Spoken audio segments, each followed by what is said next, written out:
ओम श्री दुर्गा देव्ये नमः। श्री दुर्गा सप्तशती त्रयोदशो अध्यायः। शूरथ और वैश्य को देवी का वरदान। ध्यानम ओम बालार्क मंडलाभासाम चतुर्बाहुं त्रिलोचनाम पाशांकुशवराभिर्धायन्तीं शिवां भजे। जो उदय काल के सूर्य मंडल की सी कांति धारण करने वाली हैं, जिनके 4 भुजाएं और 3 नेत्र हैं, तथा जो अपने हाथों में पास अंकुश वर एवं अभय की मुद्रा धारण किए रहती हैं, उन शिवा देवी को मैं ध्यान करता हूं। ओम ऋषिरुवाच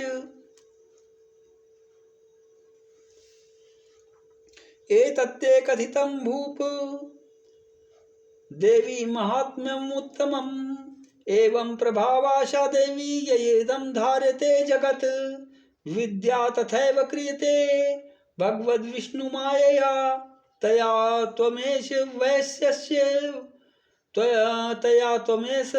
वैश्यश्च तथैवान्ये विवेकिनः मोह्यन्ते मोहिताश्चैव मोहमेष्यन्ति चापरे तामुपैहि महाराज शरणं परमेश्वरीं आराधिता सैव नृणां भोग स्वर्गापवर्गदा।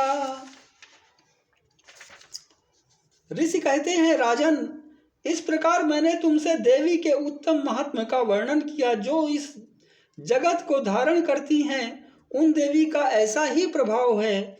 वे ही विद्या उत्पन्न करती हैं। भगवान विष्णु की महामाया स्वरूपा, भगवान विष्णु की माया स्वरूपा उन भगवती के द्वारा ही तुम ये वैश्य तथा अन्यान्य विवेकी जन मोहित हुए हैं तथा आगे भी मोहित होंगे। महाराज, तुम उन्हीं परमेश्वरी की शरण में जाओ। आराधना करने पर वे ही मनुष्यों को भोग, स्वर्ग तथा मोक्ष प्रदान करती हैं।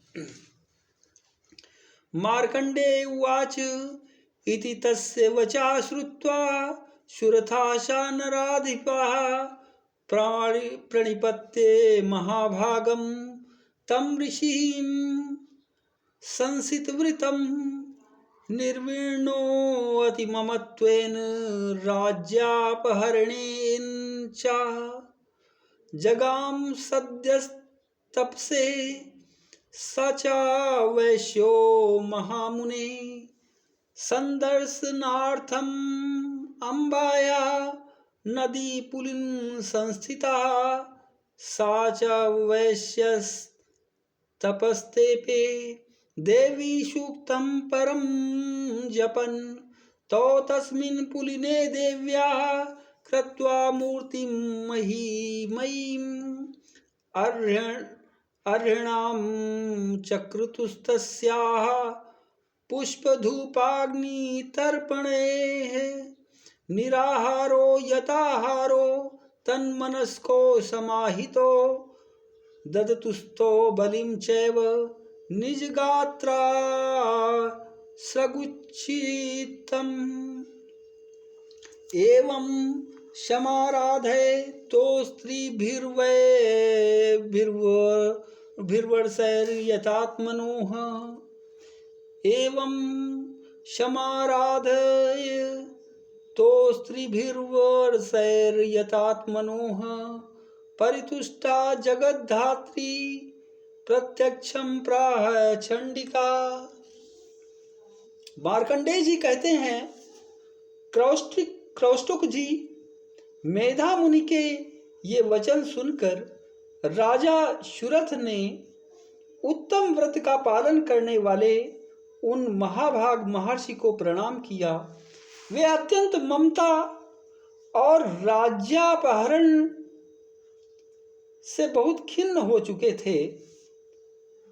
महामुने, इसलिए विरक्त होकर वे राजा तथा वैश्य तत्काल तपस्या को चले गए और वे जगदम्बा के दर्शन के लिए नदी के तट पर रहकर तपस्या करने लगे। वे वैसे उत्तम देवी सूक्त का जप करते हुए तपस्या में प्रवृत्त हुए। वे दोनों नदी के तट पर देवी की मिट्टी की मूर्ति बनाकर पुष्प, धूप और हवन आदि के द्वारा उनकी आराधना करने लगे। उन्होंने पहले तो आहार को धीरे धीरे कम किया, फिर बिल्कुल निराहार रहकर देवी में ही मन लगाए एकाग्रता पूर्वक उनका चिंतन आरंभ किया। वे दोनों अपने शरीर के रक्त से प्रोक्षित बलि देते हुए लगातार 3 वर्ष तक संयम पूर्वक आराधना करते रहे। इस पर प्रसन्न होकर जगत को धारण करने वाली चंडिका देवी ने प्रत्यक्ष दर्शन देकर कहा, देवी उवाच यत् प्रार्थ्यते त्वया भूप त्वया च कुलनंदन मत्तस्तत् प्राप्यताम सर्वं परितुष्टा ददामि तत्।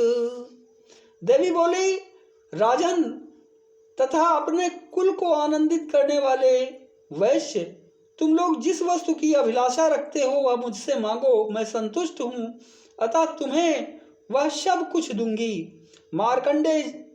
मार्कंडे उवाच ततो वव्रे नृपो राज्यमविभ्रंशन्य जन्मनि अत्रैव च निजं राज्यं हत शत्रुबलं बलात् सोऽपि वैश्यस्ततो ज्ञानं वव्रे निर्वीणमानसः ममेत्यहमिति प्राज्ञः संगविच्युतिकारकम्। मार्कंडेय जी कहते हैं, तब राजा ने दूसरे जन्म में नष्ट न होने वाला राज्य मांगा तथा इस जन्म में भी शत्रुओं की सेना को बलपूर्वक नष्ट करके पुनः अपना राज्य प्राप्त कर लेने का वरदान मांगा। वैश्य का चित्त संसार की ओर से खिन्न तथा विरक्त हो चुका था और वे बड़े बुद्धिमान थे, अतः उस समय उन्होंने तो ममता और अहंता रूप शक्ति का नाश करने वाला ज्ञान मांगा।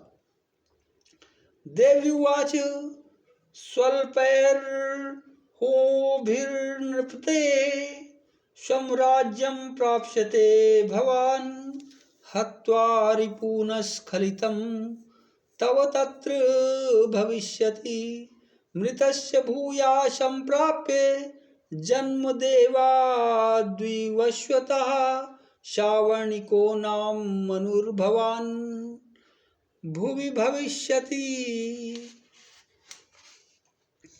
वैश्य वर्य त्वया यस्य वरो अस्मतो अभिवांछितः तम प्रयच्छामि संसिद्धये तो ज्ञानम भविष्यति। देवी बोली, राजन तुम थोड़े ही दिनों में शत्रुओं को मारकर अपना राज्य प्राप्त कर लोगे। अब वहां तुम्हारा राज्य स्थिर रहेगा। फिर मृत्यु के पश्चात तुम भगवान विवस्वान अर्थात सूर्य के अंश से जन्म लेकर इस पृथ्वी पर सावर्णिक मनु के नाम से विख्यात होगे। वैश्य वर्य, तुमने भी जिस वर को मुझसे प्राप्त करने की इच्छा की है उसे देती हूं, तुम्हें मोक्ष के लिए ज्ञान प्राप्त होगा। मार्कंडेय उवाच इति दत्त्वा तयोर्देवी यथा अभिलिषितं वरम् बभूवान्तर्हिता सद्यो भक्त्या ताभ्याम् अभिष्टुता। एवं देव्या वरं लब्ध्वा सुरथा क्षत्रियर्षभः सूर्याजन्म समासाद्या श्रावणिर्भविता मनुः। एवं देव्या परं लब्ध्वा सुरथा क्षत्रियर्षभः सूर्याजन्म समासाद्य श्रावणी भविता मनुः। क्लीं ओम। मार्कंडेय जी कहते हैं, इस प्रकार उन दोनों को मनोवांछित वरदान देकर तथा उनके द्वारा भक्ति पूर्वक अपनी स्तुति सुनाकर देवी अंबिका तत्काल अंतर्ध्यान हो गई।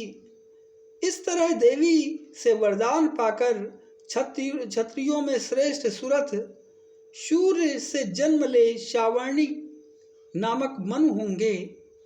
इति मार्कंडेय पुराणे शावर्णिके मन्वंतरे देवी महात्म्ये सुरथ वैश्वयोर्वर प्रदानम नाम त्रयोदशो अध्यायः। इस प्रकार श्री मार्कंडेय पुराण में शावर्णिक मनवंतर की कथा के अंतर्गत देवी महात्म्य में सुरथ और वैश्व को वरदान नामक 13वां अध्याय पूरा हुआ। ओम श्री दुर्गा देव्ये नमः।